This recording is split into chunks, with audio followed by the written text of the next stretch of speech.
jumlah kematian gempa bumi di Jepun meningkat. Assalamualaikum, salam Malaysia Madani. Anda bersama saya Budi Cetawang Hanafi dalam Dunia 10. Perkembangan gempa bumi di Jepun. Jumlah kematian di wilayah Ishikawa kini meningkat kepada 48 orang selepas beberapa siri gempa bumi kuat melanda kawasan di tengah Jepun dan sekitarnya. Menurut media tempatan, beberapa orang dilaporkan cedera di wilayah Ishikawa, Niigata, Fukui, Toyama dan Gifu. Perdana Menteri Jepun Fumio Kishida semasa taklimat media memberitahu usaha menghantar bantuan berdepan kesukaran akibat jalan raya yang terhalang. Tambahnya, keadaan ini juga menyukarkan penghantaran jentera berat di lokasi terjejas. Satu siri gempa bumi kuat dengan magnitud terbesar 7.6 melanda semenanjung Noto di wilayah Ishikawa pada Isnin. Agensi Meteorologi Jepun telah menarik balik semua amaran tsunami di sepanjang Laut Jepun berikutan gempa bumi itu. Namun menjelaskan bahawa gempa susulan yang kuat mungkin berlaku dalam tempoh 2 hingga 3 hari akan datang. Sejak Isnin, Jepun dilanda sekurang-kurangnya 155 gempa bumi.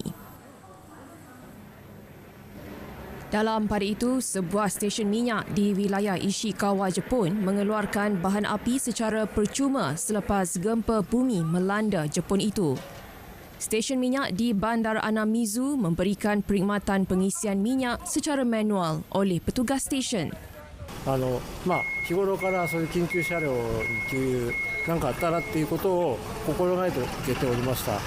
まさかこういうことになるとはついとも思ってないんですが、いよいよそういう使命の果たす時ではないかということで。Sebagai rekod, gempa bumi itu adalah yang paling dahsyat di Jepun sejak 2016 dengan magnitud 7.3 melanda Kumamoto dan membunuh lebih daripada 220 orang. Sebuah jet Japan Airlines terbakar di lapangan terbang Haneda selepas berlanggar dengan sebuah pesawat pengawal pantai di kawasan itu. Syarikat penerbangan itu bagaimanapun berkata kesemua 379 penumpang dan anak kapal berjaya dipindahkan dengan selamat. Kru penyelamat segera bertindak mengawal dan memadamkan kebakaran pesawat akibat insiden tersebut. Pengawal pantai sedang menyiasat kemungkinan salah satu pesawatnya bertembung dengan jet penumpang itu. Laporan penyiar awam NHK berkata 5 daripada 6 anak kapal pesawat pengawal pantai tidak dapat dikesan, manakala seorang berjaya menyelamatkan diri, lapor penyiar awam NHK. Jurucakap Japan Airlines memaklumkan pesawat itu berlepas dari lapangan terbang Shinchitose di Pulau Utara Hokkaido. Susulan kejadian itu, lapangan terbang Haneda telah menutup semua landasan bagi tujuan keselamatan. Pemimpin Parti Demokratik Korea Selatan Lee Jae-myung diserang ketika bercakap dengan pemberita di Pelabuhan Busan. Insiden berkenaan sempat dirakam saluran televisyen negara itu. Agensi media tempatan berkata Lee ditikam dengan pisau sehingga rebah dan orang ramai bergegas membantunya. Kelihatan seorang lelaki cuba menekan leher Lee menggunakan sapu tangan. Penyerang tersebut telah ditangkap oleh pegawai polis. Lee adalah pencabar utama Presiden Korea Selatan Yoon Suk-yeol dalam pilihan raya Presiden 2022 yang mana beliau kalah kurang daripada 1%. Thailand dan China mengecualikan keperluan visa secara kekal bagi rakyat masing-masing mulai Mac. Perkara itu dimaklumkan Perdana Menteri Thailand Srettha Thavisin. Ekonomi kedua terbesar di Asia Tenggara itu banyak bergantung pada sektor pelancongan. Thailand pada September mengetepikan syarat visa untuk kemasukan pelancong China sehingga Februari tahun ini. Jelas Srettha, langkah ini mampu meningkatkan hubungan kedua-dua negara. Menurut data yang dikeluarkan kerajaan, pada 2023, Thailand mengalu-alukan 28 juta pelancong asing. Jumlah itu melebihi sasarannya dan berjaya memperoleh pendapatan berjumlah 1.2 trilion baht. Pilihan Raya Taiwan, pertikaian mengenai cara mengendalikan hubungan dan mengelakkan konflik dengan China mendominasi fasa akhir kempen. Pilihan Raya Presiden dan Parlimen yang bakal berlangsung pada 13 Januari ini menerima campur tangan kuat China yang berusaha memperluaskan kedaulatannya di Taiwan. China menuduh Taiwan melakukan amalan perdagangan yang tidak adil serta menamatkan beberapa manfaat tarif. Parti Perbankan Terbesar China dan Taiwan, Kuomintang KMT, turut menganggap undian kali ini sebagai pilihan antara perang dan keamanan. Calon Presiden Parti Progresif Demokratik DPP, Lai Ching-te, mengkritik KMT yang beliau disifatkan hanya menurut telunjuk China. Presiden Taiwan Tsai Ing-wen dan Lai berulang kali menawarkan rundingan dengan China tetapi telah ditolak kerana Beijing percaya mereka lebih cenderung mempertahankan kedaulatan Taiwan.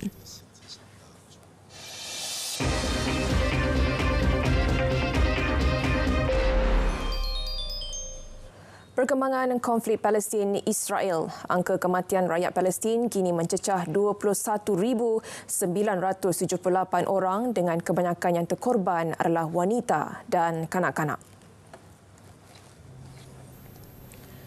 Menurut Kementerian Kesihatan Palestin, 57,697 lagi cedera sejak pertempuran tercetus pada 7 Oktober tahun lalu. Sementara itu, Kementerian Pendidikan Palestin pula melaporkan 4,119 pelajar sekolah di Palestin terbunuh manakala 7,536 yang lain cedera dalam serangan rejim Zionis. Berdelan di tebing barat turut mengorbankan 37 pelajar sekolah dan mencederakan 282 yang lain. 221 guru dan kaki tangan pendidikan turut terbunuh manakala 703 yang lain cedera. Secara keseluruhan, 343 sekolah di Gaza dan 38 sekolah di tebing barat rosak akibat pengeboman Israel. Lebih kurang 10,000 pesakit kanser di Gaza terputus bekalan ubat-ubatan selepas hospital yang memberi rawatan kanser terpaksa menghentikan operasi akibat dibom rejim Israel. Pengarah hospital Dr. Subi Skaik berkata pesakit-pesakit itu tidak mempunyai akses kepada ubat-ubatan merawat kanser.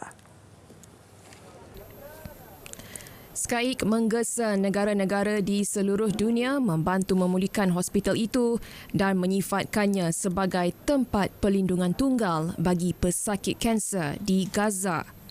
Oktober lalu, Kementerian Kesihatan di Gaza mengumumkan bahawa Hospital Persahabatan Turki Palestin terpaksa menamatkan operasi selepas dibom tentera Israel.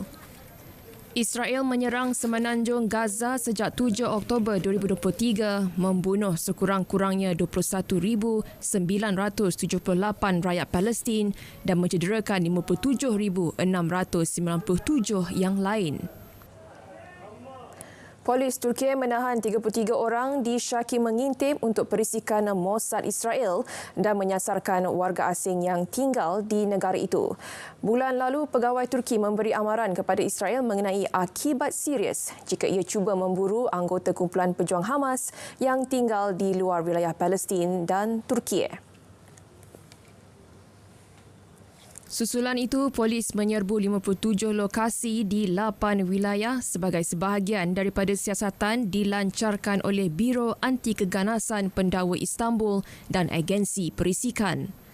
Suspek yang ditahan dipercayai bertujuan untuk mengenal pasti, memantau, menyerang dan menculik warga asing yang tinggal di Turki.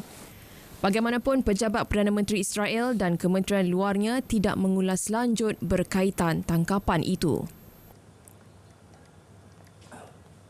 Seorang terbunuh manakala sekurang-kurangnya 33 orang cedera selepas Rusia melancarkan serangan udara besar-besaran ke atas Kiev.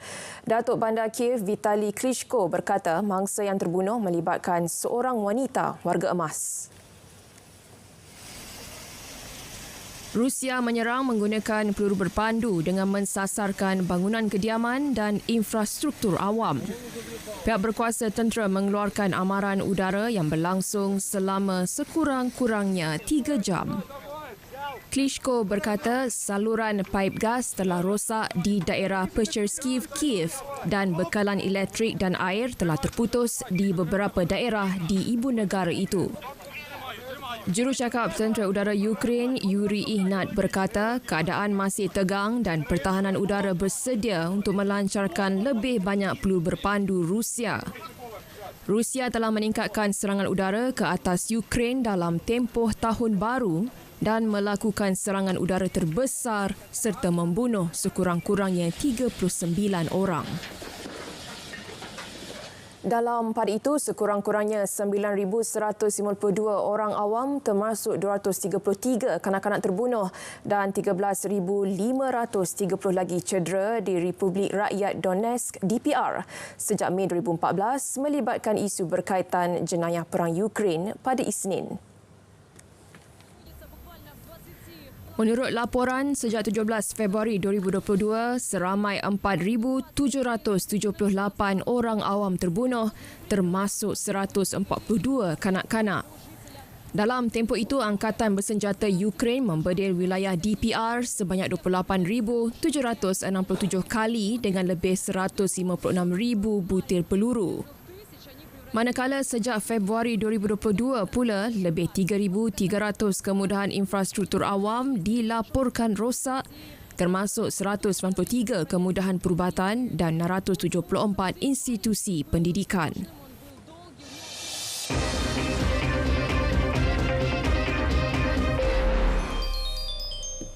Perkembangan Liga Perdana Inggeris, 2 gol Mohamed Salah memeriahkan kemenangan Liverpool menentang Newcastle United di Anfield awal pagi tadi.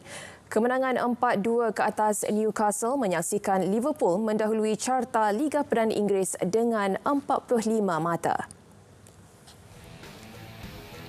Beraksi di laman sendiri, skuad kendalian Jurgen Klopp mendominasi perlawanan pada babak pertama namun hanya berjaya memecah kebuntuan pada minit ke-49 menerusi Mohamed Salah. Bersambung babak kedua, pasukan pelawat menyamakan jaringan menerusi Alexander Isak yang menyambut lorongan cantik Anthony Gordon pada minit ke-54. Bagaimanapun, Curtis Jones kembali meletakkan tuan rumah di depan pada minit ke-74 sebelum Cody Gakpo menggandakan jaringan selang 4 minit kemudian. Sven Botman menambahkan 1 gol buat Newcastle pada minit ke-81 sebelum Salah menyempurnakan sepakan penalti selepas Jota dikasari pada minit ke-86. Ketika Liverpool mendahului carta Liga, Aston Villa berada di tangga kedua dengan mengumpul 42 mata selepas 20 perlawanan. Manchester City yang beraksi kurang 1 perlawanan di tangga ketiga dengan 40 mata. Dunia 10 berakhir di sini. Saya Budi Citawa Hanafi. Dari sungai hingga segara, Palestin pasti merdeka. Assalamualaikum, salam Malaysia Madani dan selamat malam.